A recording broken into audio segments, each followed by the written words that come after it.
Item ಯಾವುದೇ ಇರಲಿ try ಮಾಡಿ ಆಚಿ ಚಿಕನ್ ಮಸಾಲಾ. ಪಂಚ ಗ್ಯಾರಂಟಿಗಳು ಪಂಚರ್ ಆಗಿವೆ ಅಂತ ಬಿಜೆಪಿ ರಾಜ್ಯಾಧ್ಯಕ್ಷ ವಿಜಯೇಂದ್ರ ಕಾಂಗ್ರೆಸ್ ಸಾಧನಾ ಸಮಾವೇಶದ ವಿಚಾರಕ್ಕೆ ವ್ಯಂಗ್ಯವಾಡಿದ್ದಾರೆ. ಅಲ್ಲದೆ ಕಾಂಗ್ರೆಸ್ ಸರ್ಕಾರದಲ್ಲಿ ಕಾಯುವುದೇ ಕೈಲಾಸ ಎಂಬಂತಾಗಿದೆ. ಸಿಎಂ 1000 ಸುಳ್ಳು ಹೇಳಿ ಅಧಿಕಾರ ನಡೆಸುತ್ತಿದ್ದಾರೆ ಅಂತ ಸಿದ್ದರಾಮಯ್ಯ ವಿರುದ್ಧ ವಾಗ್ದಾಳಿ ನಡೆಸಿದ್ದಾರೆ. ಜೊತೆಗೆ 1000 ದಿನ 1000 ಸಮಸ್ಯೆ ಪೋಸ್ಟರ್ ಹಿಡಿದು ಆಕ್ರೋಶ ಹೊರಹಾಕಿದ್ದಾರೆ. ರಾಜ್ಯದಲ್ಲಿ ಇವತ್ತು ಸಾಕಷ್ಟು ಸುಧಾರಣೆಗಳನ್ನ ತಂದುಬಿಟ್ಟಿದೆ. ಬಡವರನ್ನ ಮೇಲೆತ್ತುವಂತ ಕೆಲಸ ಇವತ್ತು ಮಾಡಿದೆ. ಮಹಿಳೆಯರಿಗೆ ಇವತ್ತು ಒಂದು ಶಕ್ತಿ ತುಂಬುವಂತ ಕೆಲಸ ಮಾಡಿದೆ. ಯುವಕರಿಗೆ ಇವತ್ತು ನ್ಯಾಯ ಕೊಟ್ಟಿದ್ದೇವೆ ಅಂತೇಳಿ ಬಡಾಯಿಯನ್ನು ಕೊಚ್ಕೊಳ್ತಾರೆ. ಅದು ವಾಸ್ತವಿಕ ಸತ್ಯ ಏನಪ್ಪ ಅಂತ ಹೇಳಿದ್ರೆ ಇವರ ಪಂಚ ಗ್ಯಾರಂಟಿಗಳು ಪಂಚರ್ ಆಗಿ ಬಹಳ ವರ್ಷಗಳೇ ಕಳೆದಿದೆ.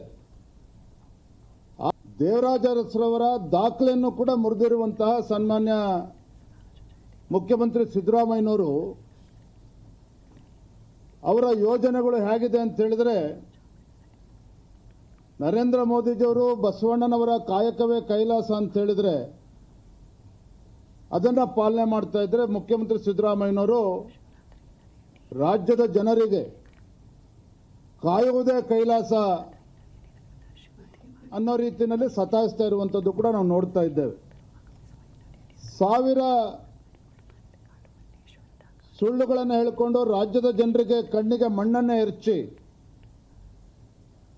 ಭ್ರಷ್ಟಾಚಾರವನ್ನು ಮಾಡ್ತಾ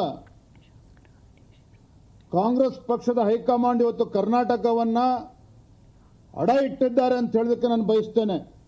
ಈ ಕಾಂಗ್ರೆಸ್ ಸರ್ಕಾರ ಕಳೆದ 2.25 ವರ್ಷದಲ್ಲಿ ಅಲ್ಪಸಂಖ್ಯಾತನ ಓಲೈಕೆ ಮಾಡಿಕೊಂಡು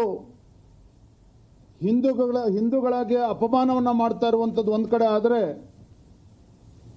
ಯುವ ಜನತೆಗೂ ಕೂಡ ಅನ್ಯಾಯ ಮಾಡಿಕೊಂಡು ಇವತ್ತು ಬರ್ತಾ ಇರುವಂಥದ್ದು.